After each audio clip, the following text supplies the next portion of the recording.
Welcome back to another video with Ben and Sarah from Pack Lunch and Travel, and in this video we're going to answer the question, could we live long term in Sintra, Portugal? I'm going to give you the pros and the cons. This is a series of videos that we're going to do when we visit a place for a while and then review if we could come back and stay longer. And when we say long term, we're talking basically the 90 days that we're allowed in the Schengen zone. And because we're on the road full time now, we're looking for places that we might want to come back to and stay 1 month up to 3. If you haven't seen our previous video on Valencia in Spain, check that out after this one. We'll leave a link in the description. We spent a week there for New Year on the outskirts of Sintra. It is known for wonderful, beautiful palaces and a gorgeous coastline. Lots of surfers use it on a regular basis. Wonderful area, so we booked it and went for a week. It was a little tiny place that we booked tucked away, way out of the way, and we were looking forward to a peaceful time. Let's go pros. The first one is it's very affordable. So similar to Spain, the affordability, day-to-day living is pretty good in terms of food prices, petrol, getting around. We found the same shop that we found in Spain, the Mercadona, which we loved. We could get everything that we wanted there for a very good price, and the quality is excellent, just as good as Spain. The fresh produce, particularly fruit and veg, was so fresh and really good for a very low price. So again, we were able to buy all of our food for under £10 a day, and that was cooking for ourselves every day, and we didn't eat out at all. But that's our normal, so that's what we go by. Very near the Atlantic coast, great for beach walks. The area that we were in was particularly known for surfing, like you said, and we saw a bunch of surfers out every day. There's surf schools and places to hire boards and get lessons, and it seems like a bit of a surfer's paradise. There was always people out, wasn't there? Definitely. Even though it was cold and New Year. The waves, you can see why, because the waves are absolutely massive. So They're you epic. could definitely good conditions for surfing. Yeah, and the whole of the cliffs and the coastline were really pretty, and you could walk quite a way along, couldn't you, on paths on top of the cliffs and get some really good views of the ocean. It was refreshing because it was very cold, obviously being New Year. So another key factor if you're considering to living somewhere a bit more longer term is it safe? The answer is yes. They rank number 7 on the Peace Index. Very high indeed. So you don't have to worry about anything really to do with safety in Portugal. It's a pretty safe country. That's really safe. I mean, number 7 out of everywhere, that is, the whole of the world. So that's pretty up there. So massive pro there. Healthcare is very similar to Spain. They have a universal coverage healthcare paid by taxes, and being UK citizens we can access that for necessary treatment if needed with our global health card. They are slightly known for longer wait times than some other countries, but the quality is there, so it's not a bad healthcare system at all. And the average life expectancy is actually the same as the UK, 82, so that's not bad. Not bad, is it? People must live a pretty healthy lifestyle. It must be all the good food and the surfing. And the fish. And the fish, yeah. They do have amazing fish. So we've got a few cons on the list, haven't we? We have, yeah. So our accommodation that we stayed in was one of the downsides for us. We found out that the accommodation prices vary wildly, and we thought that we were paying a higher price for something a lot more than we got, and that kind of did seem to be the case when we were looking on Airbnb afterwards as well. Our nightly rate was £130 a night, and we thought that we were going to be booking a very cute hideaway, comfortable, cozy place with a wood fire, and it wasn't really what we got, was it? We're supposed to have a much better view than it looked like to me. Rooms were much smaller than we thought. really quite crammed, wasn't it? Really, it did feel very crammed. The kitchen wasn't really a kitchen at all. It was really tiny. Yeah, everything was just not quite up to standards, and the heating. I mean, the fireplace was hit and miss as well. It kept coming on, turning on itself on and off quite a lot. So, it seemed to be a bit self-possessed, didn't it? Quite sure what it was doing half the time. It was a pellet wood burner, which we have had in other places before, and they're sometimes a bit unreliable in terms of how you can regulate the temperature, and this one was very unreliable for that. Well, it just decided to turn itself off. It did. We were trying to turn it on and it said shutting down. It took about an hour to shut off, so very unreliable. Yeah. Which would not be great living long term. It wouldn't, no.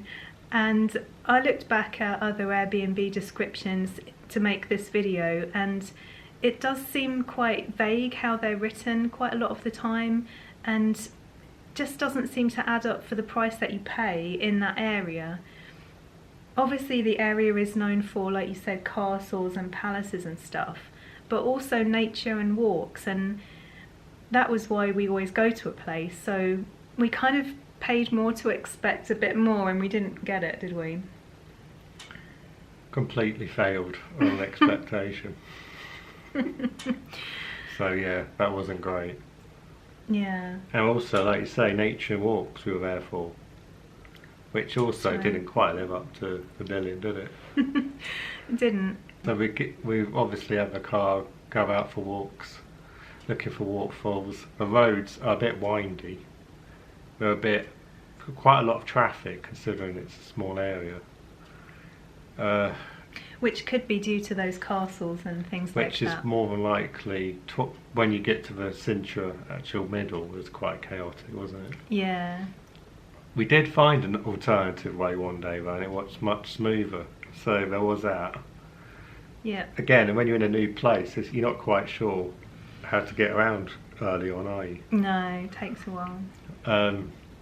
But the nature, once you get to the nature walks, because normally we search for a general sort of like cluster of waterfalls. I don't normally go too much further of research, but that might be changing because every single one I clicked on looked really good on the front picture of a waterfall, but then you read more into the reviews and it was like trash everywhere and hard to get around and no signage. Yeah. A bit. All the paths weren't maintained. Right. It was very slippery, it was unsafe, and like you say, the rubbish and maintenance, a lot of comments about that. And that felt like something we saw generally as well. Things seemed to be slightly under-maintained. Like you said about the roads, they were often very potholed, and there was rubbish scattered on the side of the road and overflowing bins quite often. Also, on the coast where we were, there was a particular advertised spot where there were dinosaur footprints on the cliffs, and there were signposts up about it along the beachfront, but when we actually went to go there, the steps were all broken and they hadn't been fixed. It seemed like for ages, which was a shame, really. It is a shame, isn't it? Because such a nice area. But I mean, if they would have taken care of this area a bit more and cleaned it up and maintained, it'd be an amazing area. It really would, yeah, it really would. And also to do with the roads and getting around, the toll system, we just never worked out during our time there, because they have 3 types of tolls, is that right? Another con. Another con. I did not understand it at all, no. No. I mean, we searched for it and there was 3 types of tolls and 3 different systems for paying those tolls. We just didn't understand how you could work out which route to take to know which method to pay which toll. Because we didn't know if we were supposed to sign up online to something, but then would we even use it? We didn't know, because they don't tell you, well, you don't know which toll you're going to go in. I think you had to link a credit card to something at one point, which didn't sound like something you'd want to do for a short-term stay, or even a month. Which is very confusing. There was also some kind of rental of a device that you could put in your car that automatically paid the tolls. Again, if you're there for a month, is that really something you should do? I don't know. You've got to try and work out what you're going to use. Yeah. But then again, what toll are you going to go through? This is the thing. We never knew which road we were going to be on, which would have which type of toll. We just couldn't work it out. And so we ended up only going on non-toll roads, which is fine for getting around in the area that you're staying in. But for driving in and out of Portugal like we were, it made for some really long days. And they were all single lane carriageways, obviously, because they weren't tolls, and so they were quite slow and trafficky. So that is another con, I think. Because normally you just pay your money and carry on.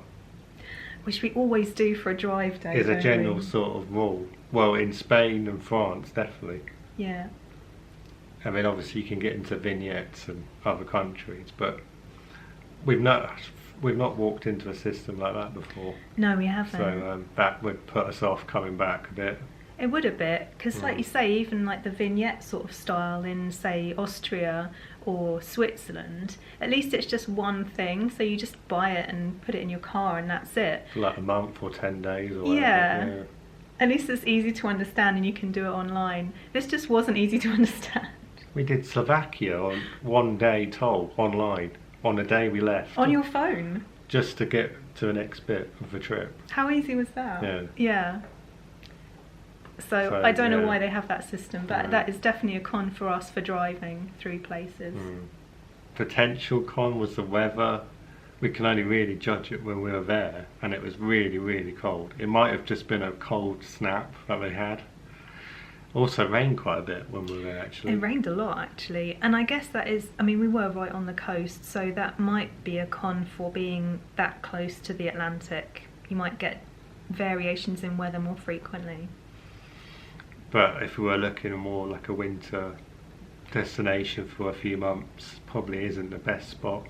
Perhaps for weather. Not, no. Maybe different time of year. Yeah, I mean, Portugal generally probably gets great weather most of the time, so we might have been a bit unlucky there. Yeah, I think we were. We've been to other areas of Portugal, Porto and the north, and we had a really great time there. So this is a different area to us, and to compare it obviously with like for like, it just didn't seem quite the same as the other areas of Portugal. I mean, we've been to the only national park in Portugal, and that was a great few days. Probably wouldn't stay there long term. It was more like a short trip. Yeah. Because we were in the middle of nowhere. We were. Access to shops and that was a bit limited, but it was a good short-term trip. Yeah. We have stayed on a beach for a few days. I can't remember where that was though. Near Porto. Near Porto. Yeah. So we got much better weather there, and that was in December. True. And we stayed in Porto itself. Yeah. And that was okay again for a shorter term because we're more naturey sort of people, so we just did a few days in the town, in the city. So there's plenty of good stuff we've done in Portugal, but I don't know whether it's a longer term place so far. It didn't feel like it, We did haven't it? found the place yet. No. But there might be a place in Portugal. There might be. Which you can let us know if there is somewhere we should go. And Where maybe, should we go? Yeah. For a month or two.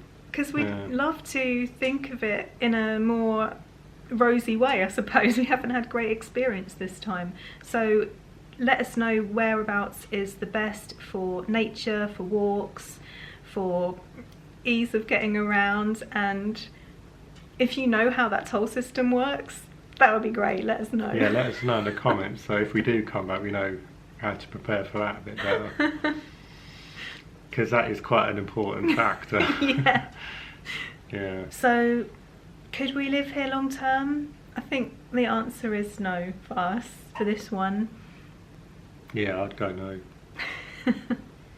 Yeah, I think the road system would put me off, and we haven't found the location where we can, the ease of walks maybe. No, we haven't, have we? And the right place. We've been unlucky on accommodation a bit. Yeah, I think we were very unlucky. There's a few factors for longer term that we need. Yeah. But we are travelling on, moving to other areas, different countries. We're going to have to get out of the Schengen zone fairly shortly, so we're going to be staying for month-long stays again in different places, and we're going to keep doing this kind of content, comparing how we find places and how easy it is to live there, the costs, pros and cons, all that kind of stuff. So hit the thumbs up, subscribe for all of that, and thanks for watching, and we'll see you in the next one.